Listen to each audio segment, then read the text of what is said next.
Assalamualaikum warahmatullahi wabarakatuh.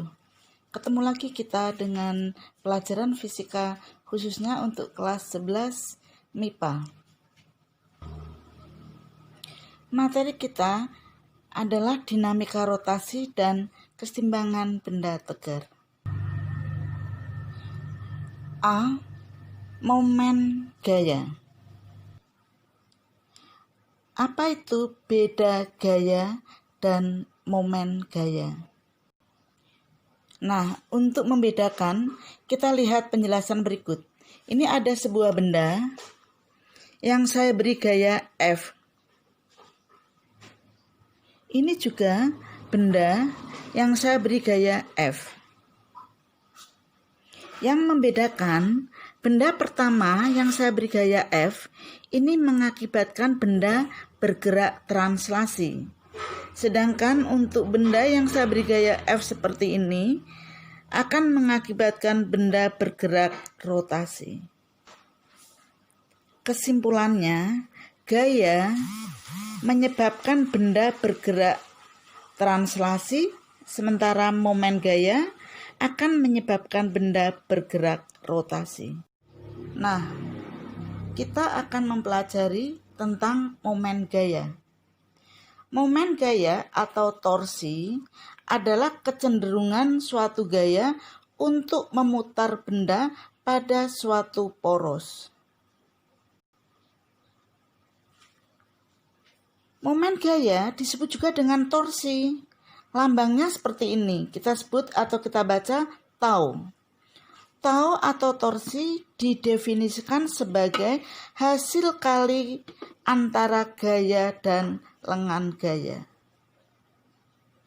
Secara matematis, rumus momen gaya dapat ditulis tau sama dengan F kali D, gaya yang bekerja pada benda dan lengan gaya, di mana F dan D harus tegak lurus. Bagaimana kalau belum tegak lurus? Maka nanti harus ditegak luruskan. Nah, torsi atau momen gaya, ini satuannya adalah Newton meter, F gaya dalam satuan Newton, dan D lengan gaya atau jarak gaya ke poros putar dalam satuan meter. Torsi atau tau merupakan besaran vektor. Karena dia merupakan besaran vektor, maka torsi ini memiliki nilai positif maupun negatif. Kapan torsi bertanda positif? Jika arah putar ini nanti berlawanan dengan jarum jam, maka tau berharga positif. Misalnya seperti ini. Ini nanti kalau pusat porosnya ini kita pegang, kemudian kita gerakkan F-nya, maka dia akan berputar berlawanan jarum jam. Maka tau berharga positif. Tau sama dengan F kali D. Sementara tau berharga negatif jika arah putarnya searah jarum jam. Kita lihat gambarnya ini. Kalau ini saya pegang, maka bendanya ini F-nya akan mengelilingi titik putar saya ini, sumbu putarnya searah jarum jam. Maka tau bertanda negatif min F kali D.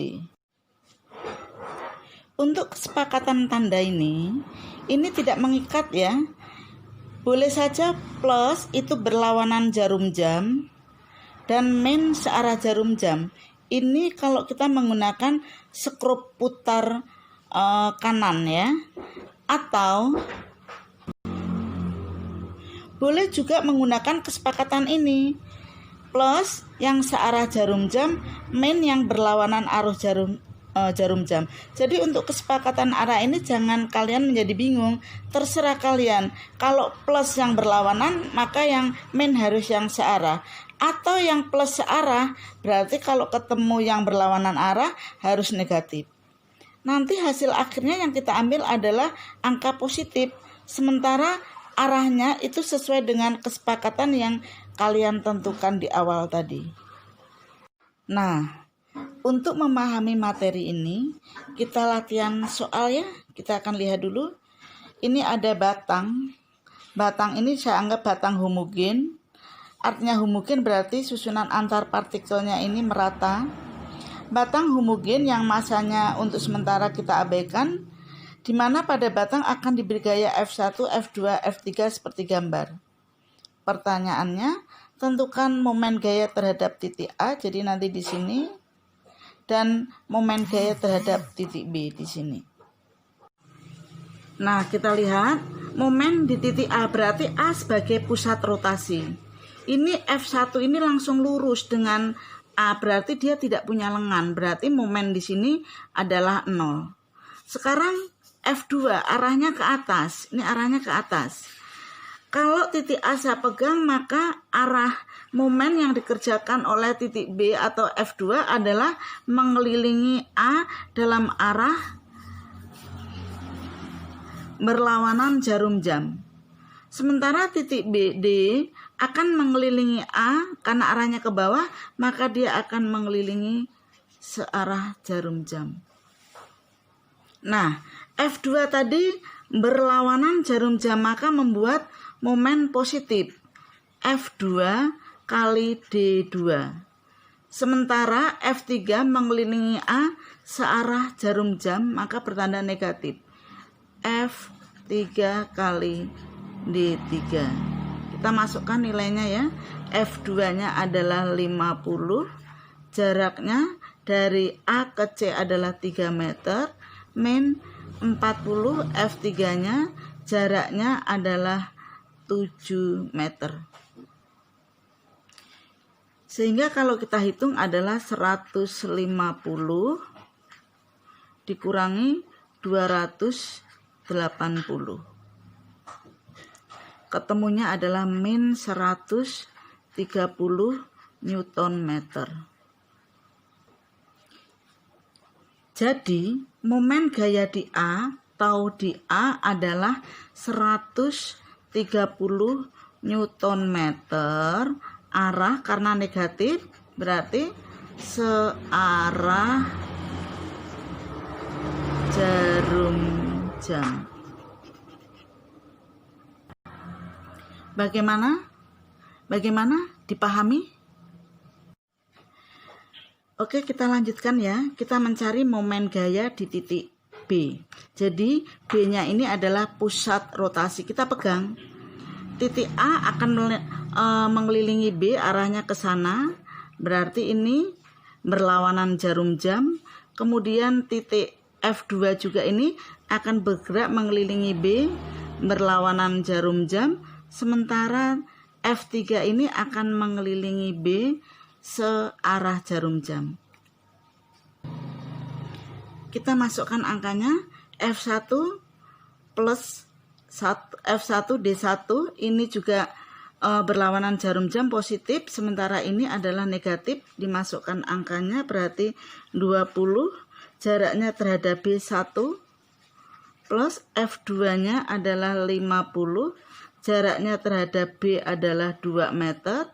Kemudian F3 adalah 40, jaraknya adalah 6 meter. Jadi 20 ditambah 100 dikurangi 240. Jadi nilai akhirnya adalah min 120 Newton meter. Maka tahu di titik B nilainya adalah 120 Newton meter. Karena ini negatif, maka arahnya adalah searah jarum jam. Oke, kita lanjut ya. Mudah-mudahan bisa diikuti. Sekarang bagaimana kalau gayanya itu membentuk sudut? Nah, kalau dilihat di sini, ini ada batang homogen lagi, panjangnya 6 meter. Di B ada gaya F1, membentuk sudut 30. Kemudian F2-nya di sini arahnya ke bawah di titik C. Ya, kita lihat ya. Tadi F1-nya membentuk sudut, kita uraikan dulu karena antara F dan D harus tegak lurus. Maka kita tegak luruskan menjadi F1 sin 30. Untuk nilainya itu sin dan cos, kalian pelajari lagi matematikanya ya di kelas 10. Jadi di sini F1-nya saya uraikan supaya tegak lurus menjadi F1 sin 30. Sementara F2 karena sudah tidak tegak lurus maka tidak kita uraikan. kita putar karena pertanyaannya terhadap titik A ini kita pegang, maka F1 ini sudah tidak kita pakai. Yang kita pakai adalah yang sudah tegak lurus. Ini putarannya berlawanan jarum jam, maka saya beri tanda positif. F1 sin 30 kali D1. Sedangkan untuk titik C ini putarannya adalah searah jarum jam min F2 kali D2.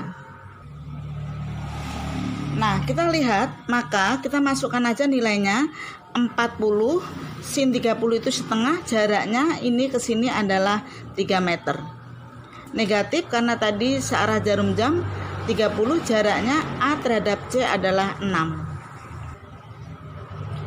Jadi kita masukkan aja angkanya menjadi 20 kali 3 60, ini adalah 180.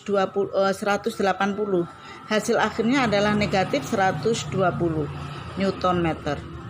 Jadi tahu di titik A adalah 120 Newton meter, karena negatif maka arahnya adalah searah jarum jam.